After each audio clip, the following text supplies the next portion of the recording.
All right, we'll stay in the NBA bubble. There was another NBA game last night with the Utah Jazz and the New Orleans Pelicans facing off. Jazz win that one 106-104. Rudy Gobert and Donovan Mitchell led the Jazz, also get help from Jordan Clarkson. He scored 23 off the bench. The Pelicans had a lead into the second half, but with Zion benched with a minutes restriction, they were unable to close the game out. Jazz keep pace with that 3 through 6 range of Western Conference playoff teams. The Pelicans, though, they take an early hit on their hopes to catch Memphis in the playoff race. So what stood out to you the most from this game? Yeah, so overall, I hold on, my phone's got one of those Amber alerts.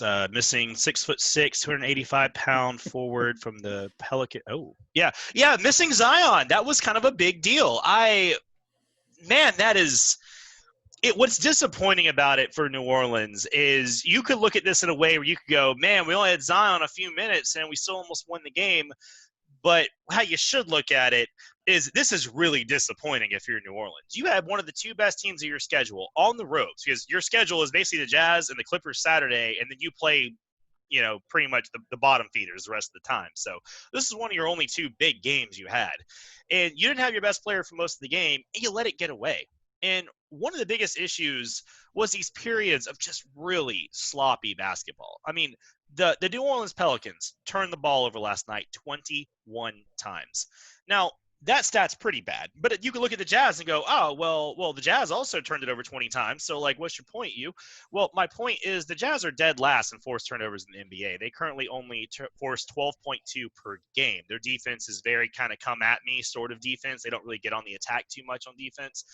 And there were just these careless throwaways. Lonzo Ball and Drew Holiday were some of the biggest culprits. They combined for 9 of the turnovers, and you and me both saw a lot of passes where, like, Ball would just throw it at the virtual fans. Like, yes, they were going to catch it and shoot one from the laptop, I guess. But, if you're a team that isn't going to bother really to play defense, which the Pelicans really don't, and your scoring is sort of still fits and starts, you don't really have that, like, reliable scoring. You can't do that, and that is something that really crippled the Pelicans last night because they played fairly well, for stretches outside of that. They had some good contributions. Brandon Ingram looked really good last night. JJ Redick really kind of helped buoy that second unit at times, and Derek Favors was bumping bodies with Gobert and doing his grind and work, but you can't be playing that kind of basketball down the stretch because a team like the Jazz is going to catch up to you. And I don't think the Jazz won this game. New Orleans lost it. The Jazz played their consistent, methodical basketball, and they just sort of hoped New Orleans would start messing around and get back in it. And hey, mission accomplished. That's what they did. The Jazz to me, they were really lackluster on offense, and they don't really have a lot of scoring weapons if Donovan Mitchell isn't hot, But what you can't, and that's fine. You have your team identity. You're going to play tough defense. You're going to be consistent. You're going to try to win these games and sort of these slower pace games. That's fine. But what I really can't excuse last night was the Jazz's ball movement. It was virtually non-existent. It was awful at times. And a lot of these possessions were just these iso ball barf ups, like 4 dudes would come down there and they just stand there and they look at the fans and they look at the bench and think about what they're eating later. And then one dude just takes some contested jumper and it's like, what are y'all doing? Like, I mean, there are teams that can kind of do that. You got your teams with guys like James Harden who can just shoot from anywhere. Well, hey, that's great. But the Jazz don't play that kind of game, and Jazz are going to have that really good team basketball because I just kept thinking, watching the game, if a team like Houston or Oklahoma City was in a 7-game series right now, they would wax them in round 1. They'd probably bounce them in 4 or 5 games. They're going to keep this going. Mike Conley is going to have to play a lot better than he did. He'll have to play better like he did in the second half because he did pick it up. He was real rusty in that first half, but he started to pick it up. And I'm going to need something from this bench besides Jordan Clarkson playing 2K by himself. Like, I like him. He did great. He was a great spark. He's a great kind of 6-man, kind of spark off the bench. Great acquisition of the trade. He's been hot since he got there. But I'm going to need something from the Jazz's offense more than just enough to beat the Pelicans. That's not going to cut it in the Western Conference when it comes time for the heavy hitters to show up.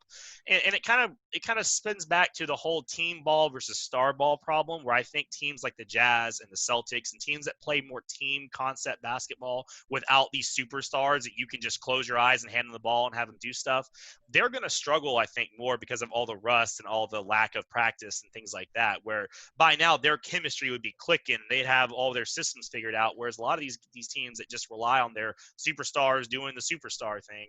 And I think the Jazz are going to be one of those examples. So Yeah, I mean, overall, the Pelicans, they could have played so much better than they did.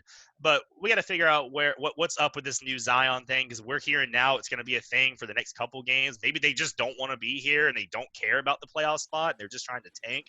I don't know what it is. I really don't. But we do that and we get a little more respect for ball control and defense. This team could challenge Memphis. And I would argue, they'd even be a matchup challenge for a few playoff teams. But this ain't going to cut it, and they don't have a lot of time to fix it. I told you I was concerned about the Utah Jazz, right? Mm-hmm. Yeah, I'm still concerned. Any Utah Jazz fans that are encouraged by this win, you're not paying attention, because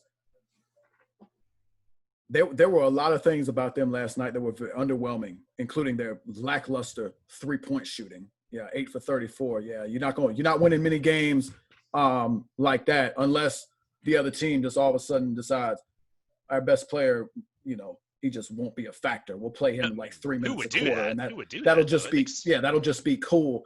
It says something. It really doesn't. And I said this repeatedly last night. Royce O'Neal was the most impressive player for me on the Utah Jazz. I was very impressed with what he gave them. Stepping in the starting lineup remember, no Bojan Bogdanovic. That's a huge deal for me. But I thought he played an exceptional game. Clarkson, outside of the 3-point shooting, he was not good. But not like he was the only one. But he was a big spark off the bench. You mentioned Conley. Conley picked up in the second half. Turned out to be a pretty solid performance. And Gobert, standard 14 and 12, yada yada. Just dunk the ball every now and then. When I look at the Jazz. And I don't want to make this as a definitive statement, but Donovan Mitchell, he's a fine player, all-star material. But when I look at him, I really question how far he can lead a team. That's where I'm at with Donovan Mitchell. I just don't. And what I mean is, I don't see him making other guys better. I really don't. As far as he can get his own shot anytime he wants. But I don't quite see the facilitator in him. He did have 5 assists last night, so I'm not going to say he can't do it. And I think him and Gobert, they did some good things in the pick and roll last night. But by and large, I just don't see it. There's too many possessions in my estimation where it turns into a little bit of hero ball. You mentioned it, some of the offensive sets they ran. I don't even know if you could classify them as offensive sets, but there wasn't a whole lot of rhythm to their offense. So I got concerns about them. And I've said this repeatedly. If the Houston Rockets meet the Jazz in the first round, that's a clean sweep.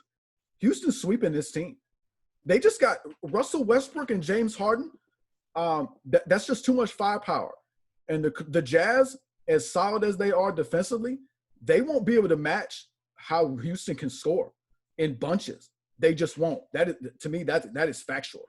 I don't see how they win a game in that series. I really don't. As far as the Pelicans on the other side, there is disappointment all around in this game. The New Orleans Pelicans, I don't know who made this decision to play Zion. Is it 13 minutes? Is that how much he played? 15, I think, yeah. He had 13 points in 15 minutes, I think is the – Okay, 13 – okay, 15 minutes. That – I don't understand what that is about. If you recall – the first game Zion played against the Spurs, first regular season game, so much anticipation. He played more than that, coming off an injury. He wasn't coming off an injury here. He just went to handle some family business. He comes back. The NBA has got to be the NBA should be on the phone right now with New Orleans, or they should have done it after last night. And they should be like, hey, David Griffin, we set this whole bubble up for you guys, right? Zion is the reason we expanded this. Yep. If you won't go play Zion Williamson, what are we even doing? We could have just brought 16 teams here and went, played some, get some scrimmages, get some, tune-up games, and then we go straight to the playoffs. We even made it easy for y'all. We put in this bogus 4-game, 3-game play-in thing. You got to be 4 games within the 8 seed. We made this so easy for y'all, and y'all gonna come out here with this? Really? You still got the training wheels on him, and even more so than the first game he played. I don't understand that at all. That was a huge disappointment, and the NBA in general, the NBA front office, they should be looking at New Orleans today and like, this was a mistake. Man, I wouldn't even be mad if they looked at New Orleans and said, you know what, just get out the bubble, go home. You're not even trying. New Orleans didn't even try last night because they sat their best player and did not let him play the game of basketball. And I think it's just real quick, if you didn't see the game, he ate it up. The few minutes he played, again, he was 13 or 15 points. He scored a point a minute. He was electric, 6 of 8. It was like, no you just want to see more of it, you know? No question. They couldn't handle him. I mean, you talk about some of those guys. They got Gobert down there. None of them guys can check him. He does whatever he wants going to the basket. It's a travesty. I don't think it's Alvin Gentry that made this call. It's got to be above Alvin Gentry. It's not. He said it's not him. He said in the press conference it's not him. But I said I really mean what I say. I would not blame the NBA, and they're not going to do it. But if the NBA came out and said, "Go home, go to New Orleans, just go to New Orleans, you're done," because they didn't even try last night. And what's incredible, and this is why the Jazz should be concerned. New Orleans, they did not try because they didn't even play Zion. That's not real. 15 minutes. You didn't even try. Mm-hmm. And it came down to a last-second shot by Brandon Ingram. The Jazz are in trouble. And New Orleans right now, they still have a cake schedule, and I think they can still stay within striking distance because it's the schedule is that soft. They can still have a chance to do the play-in against Memphis or, whatever it shakes out. It's still possible in my estimation. Memphis lost their game today. So right. Okay. They're still right. So it's still that lead, 4-game lead, something like that. That's still what it remains. Yep. But I mean, Zion was 13 points, 6 of 8, doing whatever he wanted. I thought Drew Holiday, I was impressed with him by and large. I thought he played a fine game. Brandon Ingram, he's a walking bucket at this point. Much improved. Definitely in consideration for most improved player. He's had a great season. Yep. JJ Redick did some things for you last night. I am gonna say that Lonzo Ball, he was a travesty last night. I mean, 2 for 13, looked like he ain't took in jump shooting practice in months. I don't know, the whole layoff, he wasn't even concerned with keeping that jump shot up. I got to see a little bit more from him, but it's such a disappointment. I mean, we talked about, and Drink has made this point on several occasions. A lot of people are not interested in New Orleans without Zion. That's the reason you want to watch. That's the reason, in my estimation, New Orleans is here with all these other Spurs, Wizards, Suns. None of these teams belong in here. They don't. But because we threw in the Pelicans, we had to, throw in some few more teams, and you had to bring an Eastern Conference team along to make it look like they challenging for a playoff spot, which they're not. I mean, Bradley Beal said, "Nah, man, I'm not even worrying about this. This is we're not good. We're not making it." So overall, and it was sloppy. To your earlier point, this was a pretty sloppy game, and I think some of that is to be expected because even though you have the scrimmages, I think this was the first actual game that they played. The bigger point, and this is a bigger point to the whole NBA, I'm not all that concerned. I do hope they tighten it up a little bit as we progress, but it's the playoffs that I'm really looking at. The playoffs, we need to see some clean, fine-tuned basketball. If we have that, all of these games will be worth it. But yeah, in the end, the Jazz, you shouldn't be all that encouraged by this win. You need to be a lot better than you were last night. And New Orleans didn't even try. They really didn't.